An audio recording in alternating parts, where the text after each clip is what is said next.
The FDA just banned Juul E-cigarettes in the United States. The Altria Group, stock ticker MO, owns 35% of Juul after purchasing it for $12.8 billion in 2018. Altria's stock fell 9% yesterday on the reported news and actually rose over 2% on its confirmation today. This fall in stock price caused the dividend yield to jump over 8.5%. That's a fantastic yield. But this negative news is leading some to believe the dividend may be at risk. In fact, I've received many comments asking what I think since I own this stock and it's beloved by dividend investors. In this video, I'm going to do an in-depth analysis of whether I think Altria will cut their dividend using research from their financial reports, history, and analysts. My name is Zach, and you should leave a like and subscribe to the channel if you enjoyed the video. Altria is a dividend king, meaning they have consecutively increased their dividend payout for over 50 years. The company has repeatedly stated that returning capital to shareholders through their dividend is of the highest priority. As I mentioned earlier, Altria owns 35% of Juul after purchasing it for $12.8 billion in 2018. At the time, it seemed like a great strategic decision. Juul had dominant market share in e-cigarettes, and the investment continued Altria's goal of diversifying away from their cash cow combustible cigarette brands. However, that investment has been nothing but problems for the company. They faced significant legal battles and regulation as the epidemic of teen vaping came into focus. Altria repeatedly slashed the value of its investment in Juul to roughly 1/10 of the initial amount, saying that the stake is now worth just $1.7 billion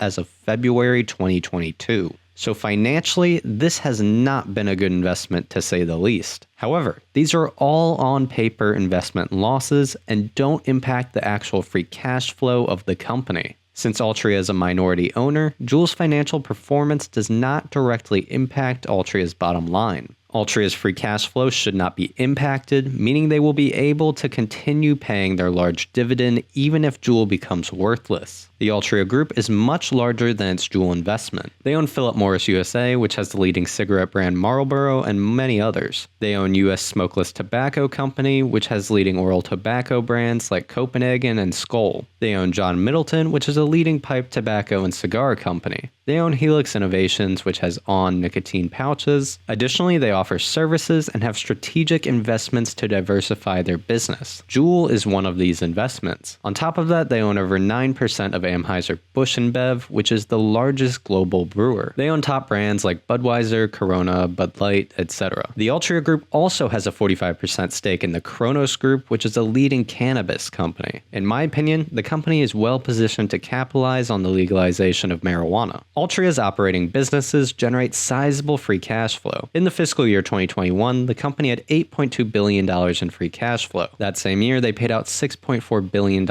in dividends. In recent quarters, their financial performance has been strong, with free cash flow at high levels. Additionally, Altria has been repurchasing stock, adding to shareholder value. The dividend is safe and will keep growing. It's a fantastic business for this current environment. They have extreme pricing power to combat inflation. The high dividend yield and low valuation make it a safe investment in a time of rising interest rates. However, this is just my thoughts on the situation. On CNBC, I recently watched an interview with Vivien Azer, who is a research analyst focused on tobacco, beverages, and cannabis. She had some informed and interesting thoughts on the Juul news. Shares of Altria getting smoked today. The Wall Street Journal reporting the FDA is preparing an outright ban of Juul e-cigarettes. Altria has a 35% stake in Juul. Joining us now for more is Vivien Azer, senior research analyst at Cowen & Company. She covers Altria with a market perform rating and a $56 price target. Vivien, it's great to have you here to please just kind of place all this in context. Obviously, the market had a pretty harsh reaction, down 9%, even though it's not really impacting the majority of Altria's business. So how would you sort it out for us? Yeah, absolutely. Thanks for having me. So just by way of background, Altria invested $12.8 billion in December of 2018 to take a 35% stake in Juul. At the time, Juul was proving to be incredibly disruptive to the U.S. cigarette market, which comprises 85% of Altria's profits. While they did have their own e-cigarettes in the marketplace, they were not able to effectively compete against Juul, hence the investment.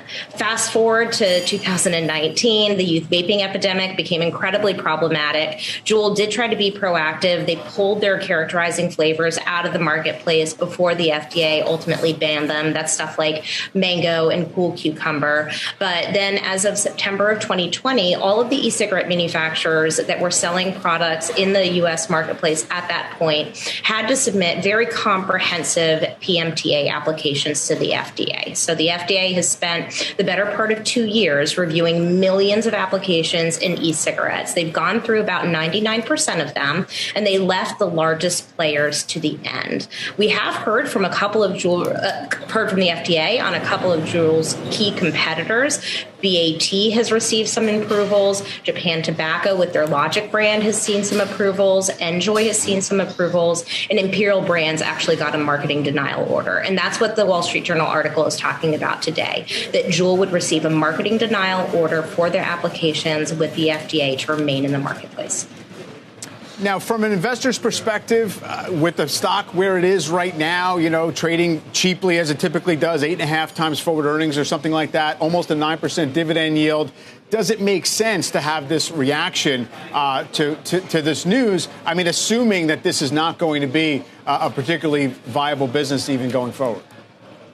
So Altria isn't recognizing any equity income from Juul. So if you think about the risk to consensus estimates, there really shouldn't be any. We weren't factoring anything from Juul in our 2022 or 2023 estimates. But the fundamental picture is a little bit more challenging. So Altria had access to a couple of different pieces of reduced risk technology. One was Juul via the 35% stake. The other was access to Philip Morris International's IQOS heat not burn product.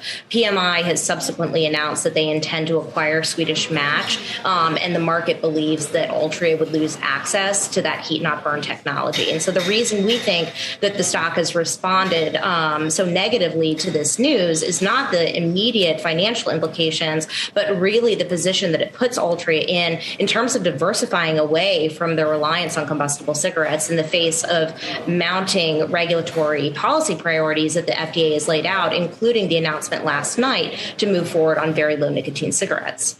The Juul news will not directly impact Altria's financial strength and ability to pay a growing dividend. However, it does hurt their plan to diversify away from combustible cigarettes. Also, it signals that harsher regulation across all product categories and future e-cigarette offerings will be a risk. In my opinion, MO stock offers a great risk-reward in the market. This is even assuming Juul becomes worthless, which it may not. They could just adjust their product and work with the FDA to get approval. Many other e-cigarettes are available, and it seems unlikely that Juul is done forever. Altria is one of my holdings in my long-term dividend stock portfolio. Currently, I own 126.2 shares at a cost per share of $42.72. My plan is to continue buying and reinvesting dividends at these low prices. However, don't take my advice blindly and be sure to do your own research before making any investment decisions. Thank you for watching Dividend Data. You can sign up for dividenddata.com to use my software and join a Discord community of like-minded investors. If you follow me on Twitter, link in the description, you can get real-time updates of my buys and dividends coming in. Please leave a comment below, and thank you for watching.